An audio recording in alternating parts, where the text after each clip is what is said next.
Welcome to JTV news. Medchal జిల్లా సూరారం దయానంద్ నగర్ కాలనీలో రోడ్డుకు ఇటుకల లోడుతో వెళ్తున్న లారీ అందులో ఇరుక్కుపోయింది. ఇటీవల ఇక్కడ సీసీ రోడ్డు వేశారు. అండర్ గ్రౌండ్ డ్రైనేజీ ఉన్న చోట కాంట్రాక్టర్ ప్రత్యేక చర్యలు తీసుకోలేదు. ఆదివారం అటుగా వెళ్తున్న ఇటుక లారీ బరువుకు రోడ్డు కుంగింది. లారీ అందులో ఇరుక్కుపోయి బోల్తా పడింది.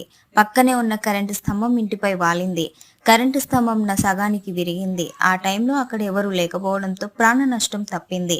అండర్ గ్రౌండ్ డ్రైనేజీ లైన్ ధ్వంసం అయింది.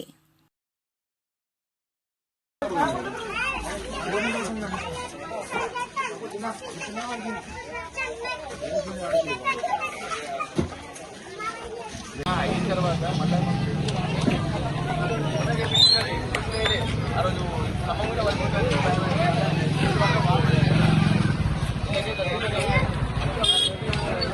తర్వాత మళ్ళీ